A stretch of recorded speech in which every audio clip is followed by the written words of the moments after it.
쓴뿌리란 제목으로 하나님 말씀 전하도록 하겠습니다. 저의 아내는 송탄에서 공부방을 하는데요. 최근에 제가 깜짝 놀란 것이 무엇이냐면 다문화 가정 아이들이 좀 늘어나고 있고, 두 번째로 이혼 가정이 꽤 있다는 사실입니다. 그와 관련해서 세상의 세태를 잘 알려주는 것이 이제 프로그램의 방영의 어떤 빈도잖아요. 그래서 이혼과 관련된 프로그램이 굉장히 많죠. 그 중에 이제 제가 제일 많이 보는 거는 이혼 숙녀 캠프, 이숙캠이라고 하는데, 가끔 이제 여러분들도 좀 팁을 드리자면 이제 부부끼리 싸울 수 있잖아요. 근데 이숙캠을 가끔 보시면 우리 부부는 행복한 거구나라는 걸 깨달을 수 있습니다. 그 정도로 이혼 직전에 갔던 부부들이 마지막 동아줄처럼 생각해서 참여하는 프로그램이 이숙캠이죠. 그 중에서 뭐 남편에게 폭언하는 아내 혹은 반대인 경우도 있고요. 폭행도 하기도 하고요. 뭐 돈을 빌리거나 혹은 외도를 하는 것 아닌가, 의부증, 의처증 이런 것들이 굉장히 에피소드로 많이 다룬 것이 이숙캠이죠. 그중에 제가 제일 많이 주목하고 있는 순서가 있는데, 그것은 뭐냐면 심리극입니다. 그래서 두 배우가 나와서 그 남편 혹은 아내 앞에서 똑같이 폭언을 하는 거죠. 이거를 마치 거울치료라고 하는데, 내가 폭언하거나 내가 누군가를 멸시했었을 때는 몰랐다가 배우가 내 앞에서 똑같은 행위를 함으로써 주관적이었던 나의 태도가 객관적으로 바뀌면서 그것을 볼 수 있는 메타인지가 생기면서 내가 아내에게 혹은 남편에게 얼마나 끔찍한 죄를 저질렀는가에 대한 물음을 할 수 있는 기회이기도 한 것입니다. 그런데 여기서 제가 더 주목하고 있는 사실은 무엇이냐면, 예를 들어서 아내에게 폭언하거나 폭행했던 남자는 동일하게 그 아버지에게 똑같은 모습을 보고 그 상처를 받았다라는 사실입니다. 누구에게요? 자신의 아버지에게. 그래서 그 폭언과 폭행의 저주가 계속해서 가족에게 흘러간다는 것을 볼 수 있죠. 분명 이숙캠에 나온 남자는 아버지가 엄마를 때리고 내게 폭언한 아버지가 죽도록 싫었을 것입니다. 나는 저렇게 살지 않겠다라고 다짐했을 것입니다. 그런데 아이러니하게도 똑같이 내 자식에게, 내 아내에게 하고 있다는 거죠. 이것을 이제 우리 업계 용어로 쓴뿌리라고 하는데요. 쓰디 쓴뿌리가 가슴에 박힌 거죠. 지금은 이제 하차했지만 제가 이숙캠에서 제일 좋아하는 진태현이라는 배우가 그런 얘기를 했어요. 역기능이랑 가정에 자란 아이들에겐 두 가지 선택권이 있대요. 하나는 아버지처럼 똑같이 살든지, 다른 하나는 아버지와 반대의 삶을 살든지. 참고로 진태현은 사랑꾼이죠. 저는 어떨까요? 저는 우리 아버지가 삼관왕이었습니다. 가정폭력이 있으셨고, 바람을 많이 사랑하셨고, 그리고 이제 리니지라는 게임을 너무 좋아하셨는데, 이 아이나사즈라는 서버에서 거의 탑 하이 랭커. 그래서 아버지의 이름이 이 게임판에서 유명해지면 유명해지고 높아지면 높아질수록 저희 가정은 이제 지하로 꼬꾸라졌죠. 참고로 지금도 제가 싫어하는 팝송이 있는데, 그 팝송이 예스터데이입니다. 가사도 제대로 잘 모르는데요. 엄마가 이제 아버지가 일을 놓으시니까 이제 초등학교 6학년 때부터 새벽녘에 일을 하시기 위해서, 식당 일을 하시기 위해서 천근만근과 같은 몸을 일으켜 세울 때 항상 울렸던 알람, 새벽 3, 4시에 울렸던 알람이 예스터데이였습니다. 딴다단 딴딴딴딴딴딴딴, 마치 옛날에 16화음처럼요. 예스터데이만 생각하면 새벽 3, 4시에 차가운 공기 가운데 신음하며 일어났던 엄마의 그 삶의 찌든 냄새가 느껴지기 때문이죠.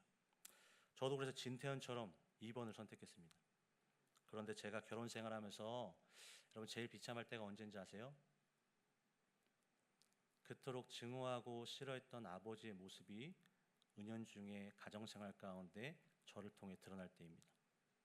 짧게 3가지만 얘기하겠습니다. 첫 번째로 저희 아버지는 굉장히 가부장적인 인물이셨죠. 그것의 극단적인 예가 무엇입니까? 요즘에 이 말을 하면은 밖에서 텐트를 치고 야영을 해야 되는데 쫓겨나서 아버지가 가끔 하셨던 말이 어디 여자가, 이런 말이었어요. 좀 연배가 있으시면 공감하시네요. 옛날 분들 다 그랬잖아요. 어디 여자가. 요즘 이 말 하면은 쫓겨나죠. 결혼하기 전에요, 주변 선배들이 자꾸 결혼의 행복에 대해서 말하지 않고 결혼은 현실이다라는, 인생은 실전이다라는 이야기를 계속 하는 거예요. 이 전도사가 되면 결혼식을 많이 가잖아요. 한번 이제 뷔페에서 이제 막 엄청나게 먹으면서 TV로 생중계로 보고 있는데, 이 마지막에 신랑 신부가 이제 행진하면서 나가지 않습니까? 근데 이제 옆에 좀 신학을 늦게 하신 제 스승님이신 이제 목사님이신데, 야, 윤 전도사야, 저거 뭐 행복한 거 같냐? 그래서 행복하죠, 당연히. 전쟁 시작이다. 전쟁 시작이란 그 말이 제 안에 계속해서 떠나지 않아서 그럼 어떻게 하면 전쟁을 하지 않을 수 있을까? 주변의 이야기를 종합해 보니 대단한 게 아니라 사소한 걸로 싸운다 하더라고요. 가령 집안일로. 그래서 제가 한석봉 어머니 마냥 마치 나는 떡을 썰 터이니 너는 글을 써라 이런 것처럼 저 똑같이 나는 화장실 청소와 집안 청소를 할 터이니 당신은 빨래와 밥을 하시오. 이렇게 협정을 맺었어요. 그래서 자꾸 샤워를 하는데 화가 나는 거예요. 배수구가 계속 막혀서. 그래서 제가 치우다 너무 화나서 그 머리카락을 들어서 세봤어요. 근데 이제 머리카락 길이가 한 90%가 다 길어요, 저보다. 그래서 이거 불공정 거래다. 다시 소집을 해서 일로 와봐라. 이렇게. 이거 조약을 다시 맺자. 이거는 불공정 거래다. 이렇게 얘기하면서 왜요? 이러는 거예요, 제 아내가. 제 아내 되게 착한데 배수구가 막히는데 화장실 청소 내 담당인데 대체로 많이 막히는 그 90%의 이유가 긴 너의 머리카락이다. 막 진짜 죄송한 말씀이지만 막 털갈이 하는 것처럼 막 여자분들 되게 많이 빠지더라고요. 머리카락이.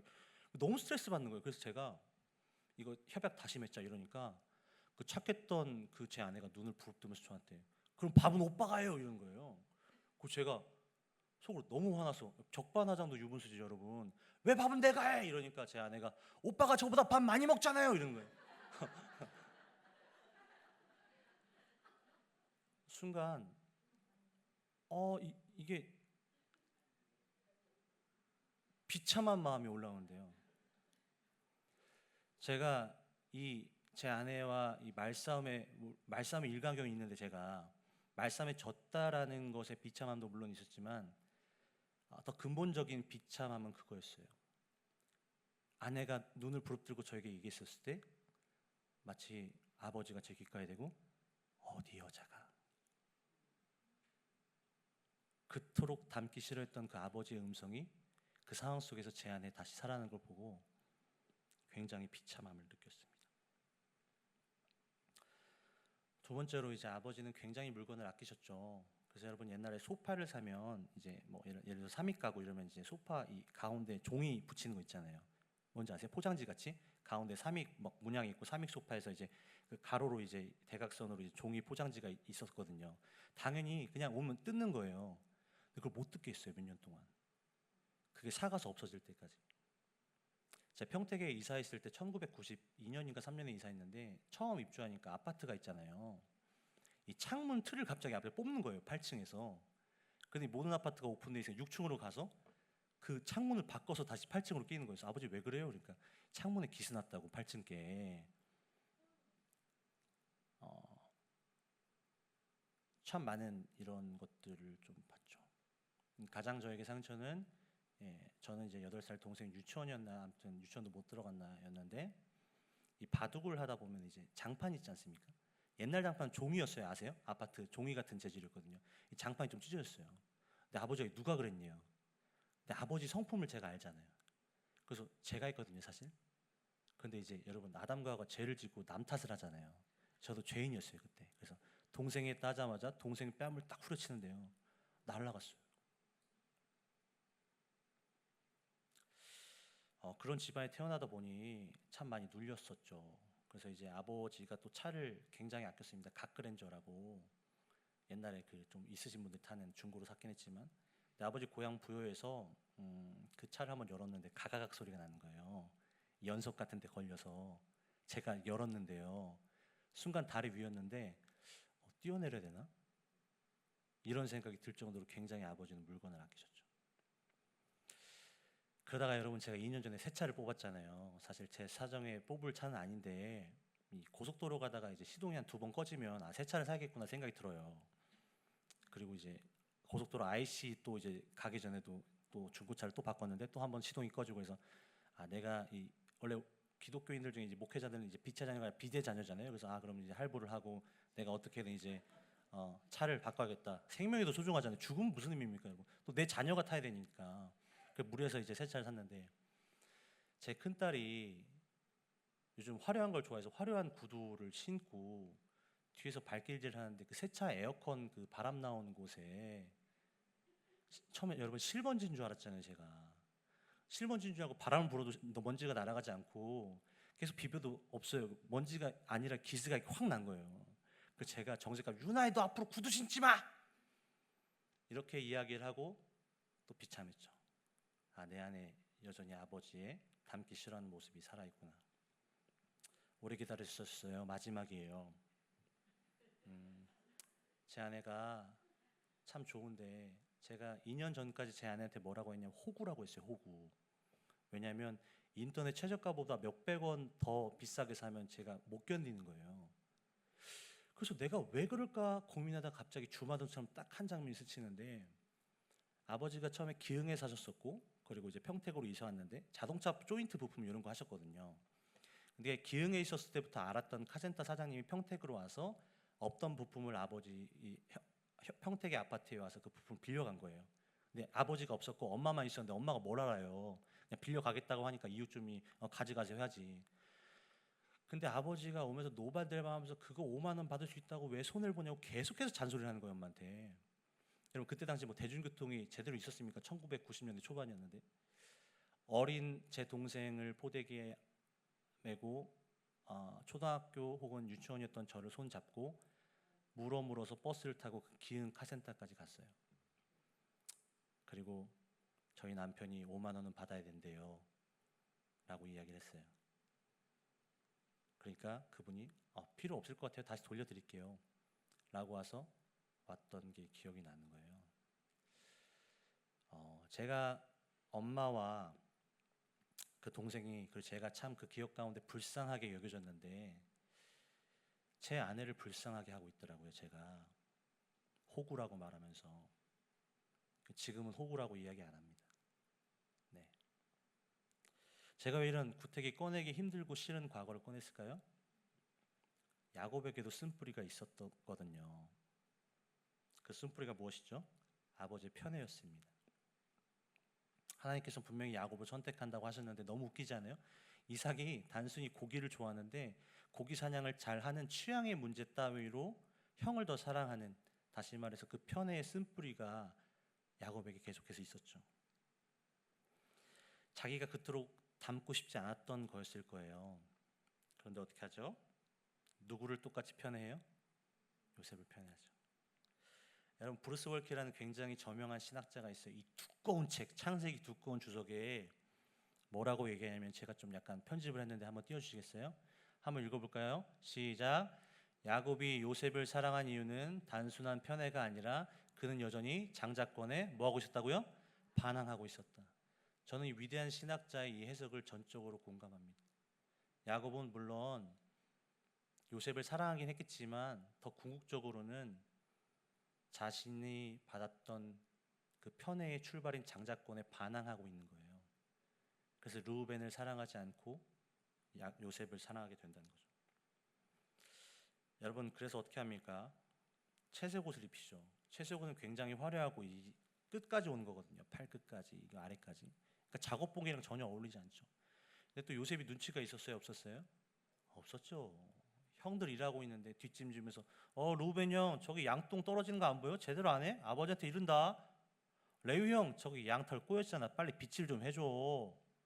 시몬 형 지금 뭐 하는 거야? 농땡이 치는 거야? 아빠한테 이른다. 이러니까 형들이 기가 막히는 거죠.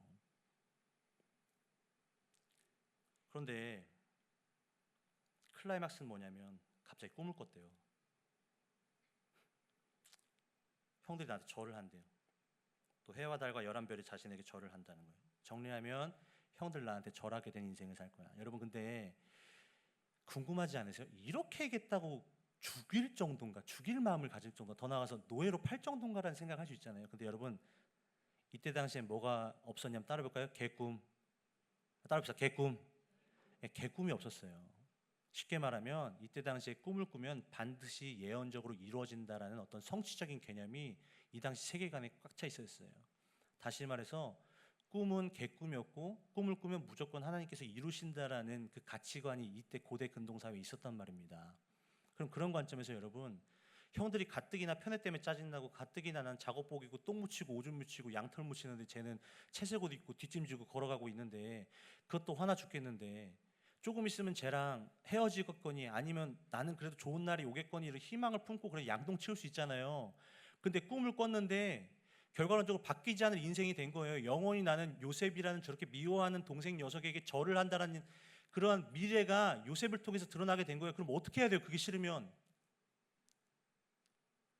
꿈을 없애지 못하지만 꿈을 꾼 자를 없애버리면 되잖아요. 그럼 내 운명이 바뀔 수 있잖아요.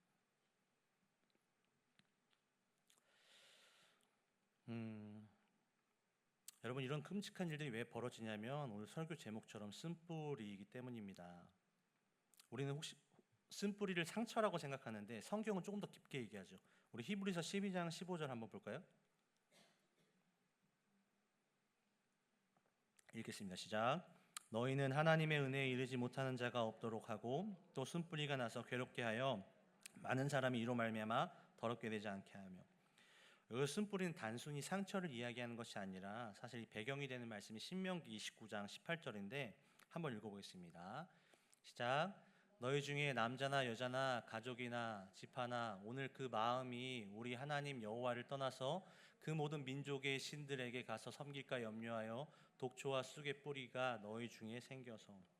다시 말해서 쓴뿌리는 하나님을 떠나는 마음이죠.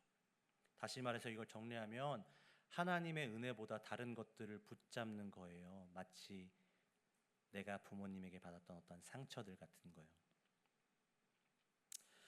성경에 수많은 인물들이 상처를 받았죠. 여러분, 요셉 상처 안 받았겠습니까? 팔려갔는데요. 감옥 갔는데요. 예수님 상처 안 받으셨습니까? 말하지 않아도 않죠. 우리 상처 안 받았어요? 저도 받았고 여러분들도 받았죠. 그래서 나는 사랑받지 못해서, 나는 인정받지 못해서, 나는 무시당해서, 나는 폭행을 당해서, 이런 것들이 다 상처지만 그 상처가 우리 안에 독이 되기 시작하면 우리는 어느새 상처를 따라가 살아갈 수밖에 없다는 거죠. 야곱이 그랬죠. 아버지 이삭에게 상처를 받고 하나님께서 야곱을 선택하셨음에도 불구하고 차별을 받았던 그런 상처 가운데 살아가게 되죠. 그 상처가 얼마나 깊었는지 우리가 봤던 것처럼 장자권에 대해서 반항하고요. 근데 중요한 건 그 독은 다음 세대로 흘러가게 되어 있다는 거예요. 마치 히브리서 말씀에 많은 사람이 이로 말미암아 더럽지 않게 하라고 되어 있는데 그 쓴뿌리가 나만 망가뜨리는 것이 아니라 다음 세대로 흘러가게 된다는 거예요. 마치 아버지에게서 저로 흘러왔던 것처럼. 여러분, 그래서 쓴뿌리를 정리하면 상처가 그의 삶의 주인이 되어버린 상태예요. 뭐라고요? 상처가 그의 삶에 뭐가 된 상태라고요? 주인이 된 거예요. 주인은 누구셔야만 하는데요? 하나님이셔야만 되는데. 이처럼 쓴뿌리는 나로 끝나지 않고 내 사랑하는 자녀에게 흐를 수 있다는 거 아세요? 1초도 망설이지 않고 내가 대신 죽어줄 수 있는 자녀에게 나의 쓴뿌리가 흐를 수 있는 거 아세요? 진지하게 여쭤볼게요. 나의 쓴뿌리가 내 사랑하는 자녀에게, 혹은 내가 섬기는 주일학교 교사에게, 혹은 내가 섬기는 봉사 가운데 흘러가도 괜찮으세요? 히브리서 말씀처럼 우리의 자녀가 나의 쓴뿌리로 영원히 오염된다면 끊어내야 하지 않겠습니까? 어떤 목사님이 그런 말씀하시더라고요. 되게 가부장적인 목사님이고 그 목사님의 아들도 목사님인데 그 아들인 목사님이 그런 말씀하시더라고요. 못난 아버지 만나서 네가 참 고생이 많았지. 그 말을 듣는데 그 목사님이 다시 새롭게 태어난 느낌을 받았대요. 사랑하는 부모 여러분, 만약 여러분의 쓴뿌리가 자녀에게 영향을 끼쳤고 그로 인해 신음하고 있는 노엽게 된 자녀가 있다면 예수의 마음을 품고 진심으로 사과하게 되시기를 주님의 이름으로 부탁을 드립니다. 근데 여러분, 놀라운 사실이 있어요. 무엇입니까? 복음이 이 모든 것을 뛰어넘는다는 사실입니다. 믿으십니까? 다시 한번 강력하게, 복음은 이 모든 상처를 뛰어넘는다는 사실입니다. 믿으십니까? 우리 따라해볼까요? 복음은 이 모든 쓴뿌리를 뛰어넘는다. 아멘이십니까? 그 선포로 나아가야 된다는 거죠. 요셉도 상처가 있었죠. 형들에게 미움받았죠. 구덩이에 빠지고 노예로 팔려가고 억울하게 감옥에 갇혔죠. 그런데 이게 다 형들 때문이야. 내가 아무리 꿈을 얘기했기로서니 이렇게 나를 만들 거야? 내가 이렇게 고통당하고 있는 근원은 형들의 시작이야. 형들의 그런 미움이 시작이야. 난 형들이 싫어라고 이야기하지 않고 뭐라고 얘기합니까? 우리 창세기 50장 19절 20절 읽겠습니다. 읽겠습니다. 시작. 요셉이 그들에게 이르되 두려워하지 마소서 내가 하나님을 대신하리이까 당신들은 나를 해하려 하였으나 하나님은 그것을 선으로 바꾸사 오늘과 같이 많은 백성의 생명을 구원하게 하시려 하셨나니. 아멘이십니까? 요셉은 상처를 받았지만 쓴뿌리의 사람은 되지 않았죠. 왜요? 그 고백은 요셉이 상처가 없다는 것이 아닙니다. 여전히 상흔 가운데 있어요. 그런데 자신이 받았던 그런 끔찍한 상처보다 위대한 하나님의 존재 자체가 훨씬 더 크다는 사실입니다. 믿으십니까? 내가 과거에 부모에게 혹은 형들에게 받았던 그 수많은 상처와 쓴뿌리화 될 만한 모든 건덕지들이 예수의 이름 앞에서는 아무것도 아니게 되는 역사가 오늘 이 시간 있게 되기를 주의 이름으로 축원을 드립니다. 네, 여러분의 쓴뿌리를 예수의 위대한 이름 앞에 굴복시키시기를 주의 이름으로 다시 한번 부탁을 드리는 거죠. 형들의 악보다 배신보다 억울함보다 하나님이 자기 인생을 붙들고 계신 믿었죠. 그래서 복수하지 않았죠. 더 위대한 건 뭐예요? 독을 흘려보냈어요? 안 흘려보냈어요? 그 쓴뿌리의 독을 흘려보내지 않았죠. 왜요? 누구 때문에? 하나님 때문에. 네, 여러분 여기서 끝이 아니죠. 요셉은 누구의 그림자라고 보편적으로 많이 얘기합니까? 예수 그리스도. 우리 12절부터 17절 다시 읽어볼까요?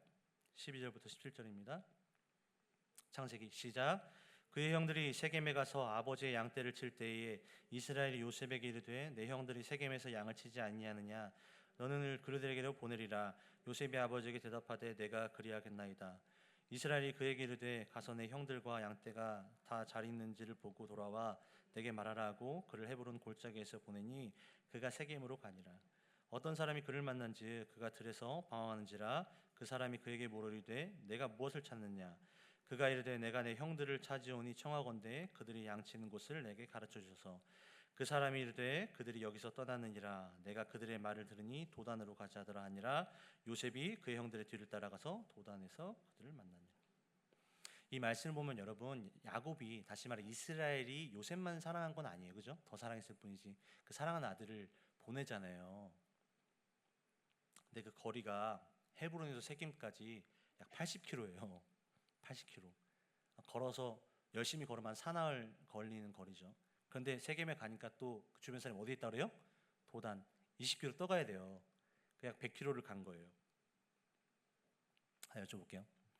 요셉은 형들이 자기 싫어하는 거 알았을까요? 몰랐을까요? 알았을까요? 몰랐을까요? 아무리 눈치가 없어도 그거 몰랐겠습니까?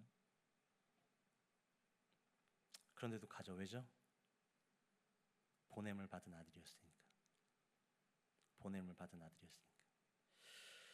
여러분, 예수 그리스도도 역시 보냄을 받은 아들이셨죠. 예수님은 상처를 모르는 분이 아니고 또 가족에게 오해를 받으셨어요. 마가복음 3장 21절에 보면 심지어 가족들이 예수님을 미쳤다라고 생각하기도 하죠. 제자에게 배신당하고 조롱당하고 버림받으셨죠. 그죠?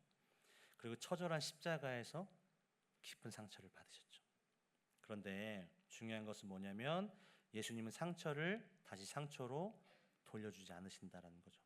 누가복음 23장 34절 읽어보겠습니다. 읽겠습니다. 시작. 예수께서 이르시되 아버지 저들을 사하여 주옵소서 자기들이 하는 것을 알지 못함이니이다 하시더라. 그들이 그의 옷을 나눠 제비 뽑을세. 왜 이렇게 말씀하시죠?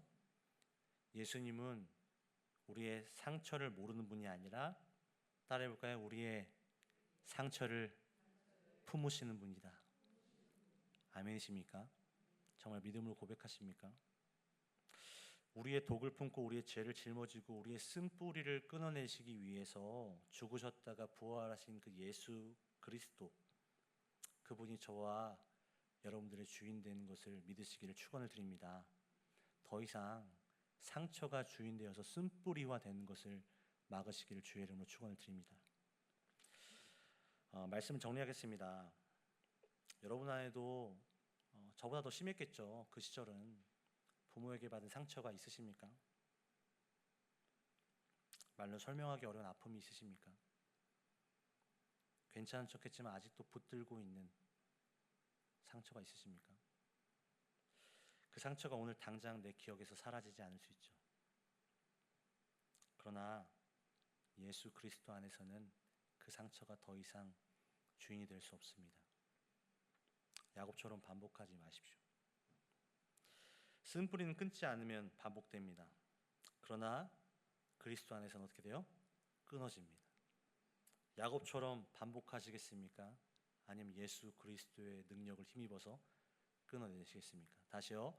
야곱처럼 나의 상처와 쓴뿌리를 반복하시겠습니까? 아니면 예수 그리스도처럼 예수 그리스도를 믿고 그 믿음으로 말미암아 끊어내시겠습니까?